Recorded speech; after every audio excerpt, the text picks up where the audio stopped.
Welcome. Well, you're at home with Jim and Joy, and you are an important part of our EWTN family, and we are so delighted that you've welcomed us into your home. We certainly would love to hear from you, so you could send us an email with a question or a comment to jimandjoy@EWTN.com and check us out on Facebook. And remember that you can always listen to our show as a podcast. Just go out to EWTN's Podcast Central at EWTN.com/radio/podcast or wherever you happen to listen to podcasts. For today's show, we do want to give you a viewer discretion as some of the topics may not be suitable for children. And one of the core tenets of our faith is the call to defend life. And every person is made in the image and likeness of God and has intrinsic value because of that they are created by God. No matter the stage of life, a person is sacred. All life is sacred, especially those most vulnerable in the womb. So today we like to discuss what's happening on the ground in this fight to defend life. How are Catholics and parishes and communities responding to the ongoing challenges to protect the unborn? But more importantly, how can each of us stand for life with truth and compassion and courage? And we'll be talking about it about our show today because the theme is this: what is the status of the pro-life movement and abortion in your state or locality?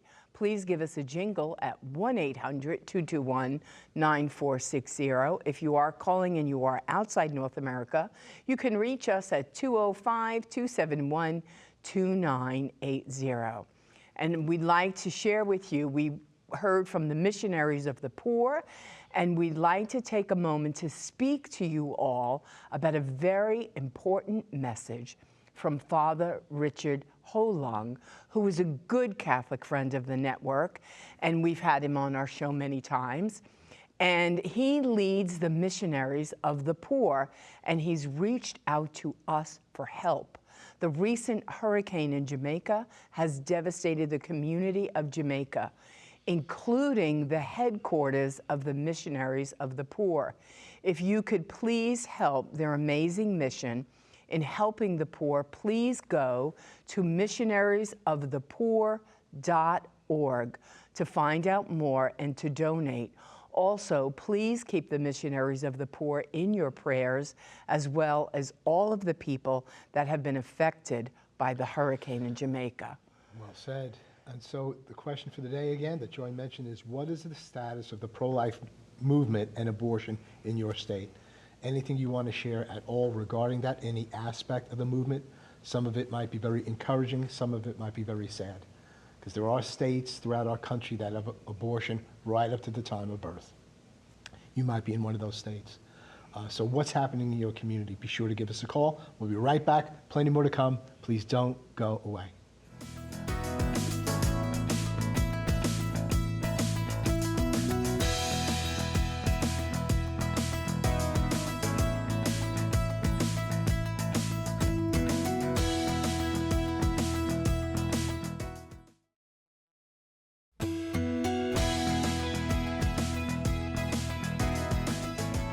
Welcome back. Well, the question for today's show is this: what is the status of the pro-life movement and abortion in your state or locality? Give us a jingle at 1-800-221-9460. If you're outside North America, you can reach us at 205-271-2980.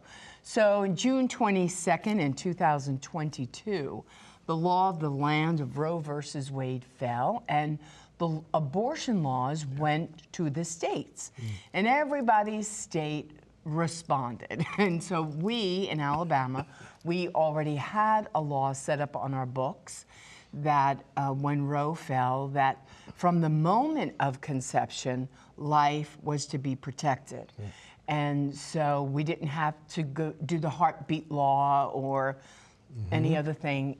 So at 9 o'clock on that wonderful day, that law went into effect. And the 3 or 4 operating abortion clinics in our state at 9 o'clock on June 22nd, 2022, had to cease and desist.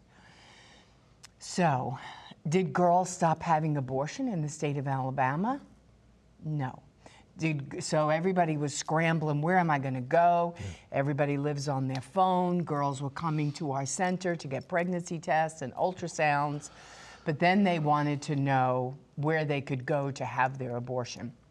And believe it, today is 2025. I still have clients come in who have no connection with the law at all and still think abortion is legal. They're like, what? The Supreme Court changed the law? I mean, completely ignorant of the law change. That's in our state. There are numerous other states that are defending life in that first trimester, but there are states that do abortions up to the time of birth. Right. So some of them are not aware at all what's going on in our state, but some of them are aware of what's going in other states and want to know the gestational age of that child so that they can go to surrounding states, someplace in the country, and have that abortion that they desire. Right, and if you're looking to find out, maybe you don't know what's going on in your state, you could go out to EWTNnews.com/pro-life for updates on the pro-life movement to see where your state stands. Can we say something And about so, yeah. I want to say,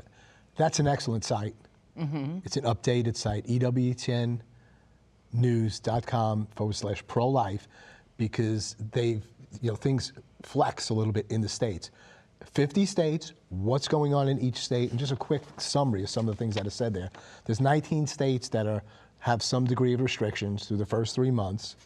There are, let's see here, 12 states now protect life throughout those 3 months totally.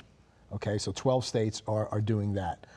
There are 18 states that do abortions 18 through 24 weeks. And there are 9 that will do abortions up to the time of birth. Okay, so you always hear, oh, that isn't happening. It is happening. We could tell you the states, we could tell you the laws, we could tell you what's being said there. So you need to just understand that. You might say, what's going on in my state? We gave you the website, and it's very, very well done. Thank God for EWTN and the National Catholic Register. I think they're the ones that pulled it off. So that when you're sharing with people, you're in a state and you say, we do abortions up to the time of birth. Oh, no, that doesn't happen in America. They said the same thing with Roe versus Wade, and it was happening. So it's still happening. And we have about 1 million abortions, approximately, happening throughout the United States of America. And so, we want to hear from you about that or about other things that are going on in your community to build a new culture of life, or what you're facing in these states that are doing these abortions all through, pregnancy. So I just wanted to underline that, the great work EWTN is doing in giving us that map. And you go state by state. You don't got to be out in the dark. You need to know what's happening in your state. Well, and also to say that every state, you can get the abortion pill sent to your state. That's critical. Online. And that's happening. And so Big time. Recently had our banquet. We have, we run a pregnancy help center, and there are over 2,500 pregnancy help centers throughout the country, okay? So we had our banquet at the club this Thursday night for about 375 people, and it was a beautiful, beautiful night of very faithful Protestants and Catholics, very ecumenical group that come out year after year to support Her Choice, which is our pregnancy medical center. And I showed a video, I took a video, very organic, of my granddaughter filmed me, where I wanted to educate and show our people that I ordered the abortion pill online. So the abortion pill is banned in the Alabama. state of Alabama. It's banned in Texas. So we're supposed to not have any abortion going on. We don't have surgical abortion, as far as we know. But the abortion pill is banned, and it's flooding in, just flooding in. You can get it so easily, it's incredible. That's the point you're making. And we're seeing more and more girls who've taken the pill, they've aborted their babies, or they're trying to find out if they have baby body parts in them. It didn't totally work the way it should work. There's no medical examination, no talking to a doctor, and so on. And that's what you were sharing with our people. Right. Before Roe fell, there were abortion laws in your state that had to be enforced. Like in the state of Alabama, you had a 48-hour waiting period before you could go have an abortion. You had to have an ultrasound. And so these were protecting women, actually. And so now, I just said, okay, I'm going to show everybody just how really easy this is. I went online to a crazy website. I think it was somewhere in India, and I did it through my PayPal account. And I ordered the abortion pills online. Do you know what they asked me? They asked me my name, and they asked me my address, and they asked me how I was going to pay for it. They didn't ask me how old I was. They didn't ask me the gestational age of my pregnancy. They didn't ask me if I had any hindering complications, if I had high blood pressure, if I had diabetes, if I had anything. If the gestational age of my pregnancy, what if I had an ectopic pregnancy? The abortion pill, I mean, it gets so complicated. It's abortion by mail. It is. That's what's called abortion by mail. And the pills you can only take for like 10 weeks of pregnancy. Girls are over 10 weeks, 12 weeks, 14 weeks. They're taking the pills. They're getting extra pills.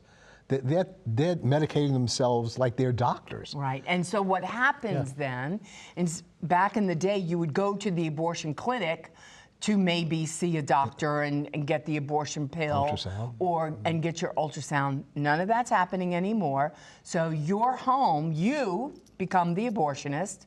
Your home becomes the abortion clinic, your bathroom, your shower. And we have heard countless stories of our clients who've come to us after they've taken the abortion pill and the trauma that they go through because they are not informed.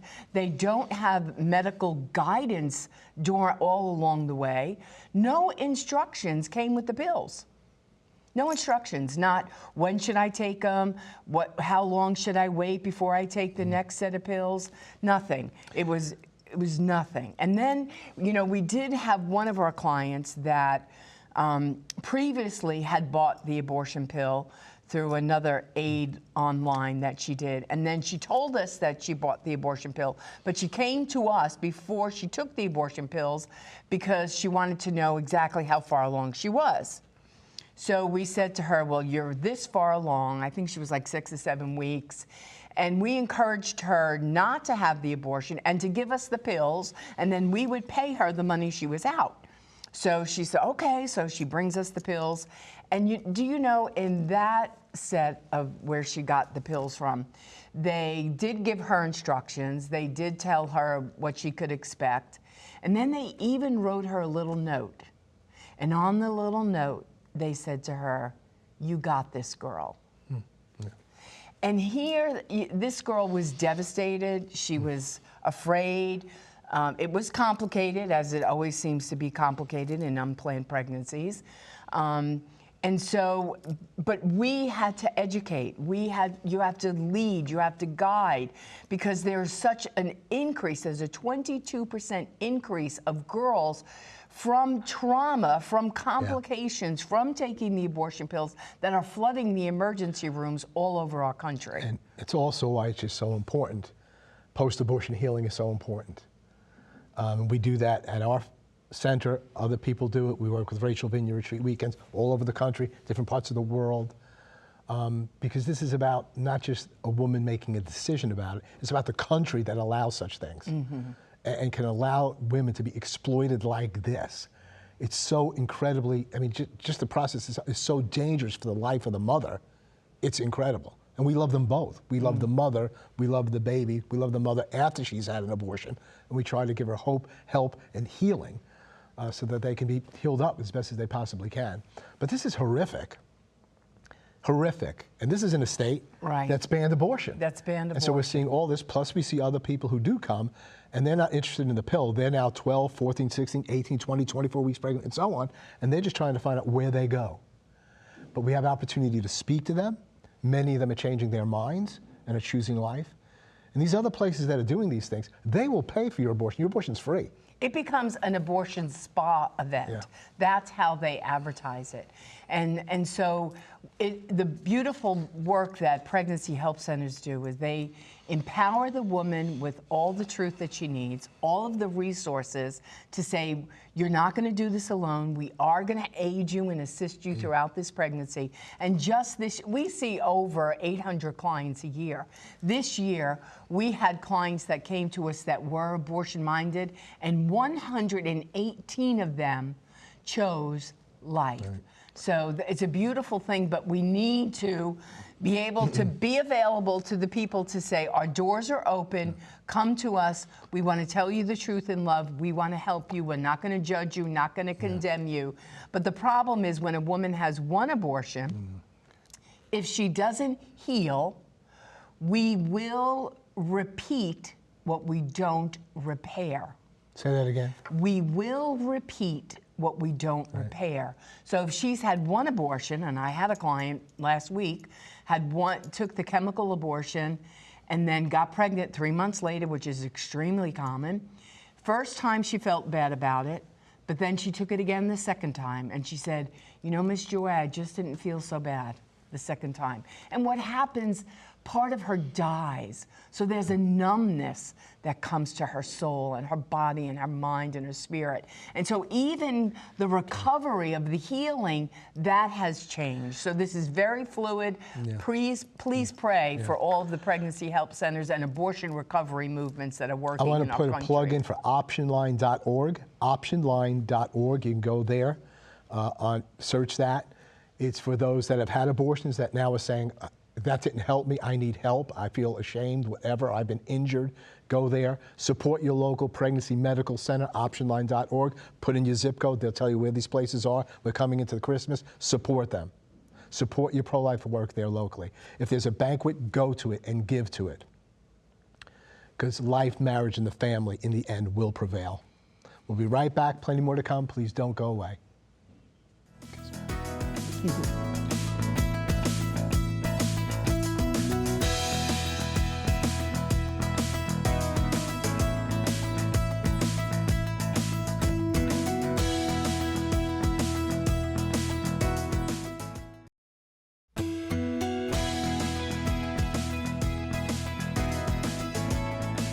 Welcome back. Well, we're going to go to Rome to hear from Joan. She has the latest reports and the happenings that are going on in Rome. Joan, what do you have for us today?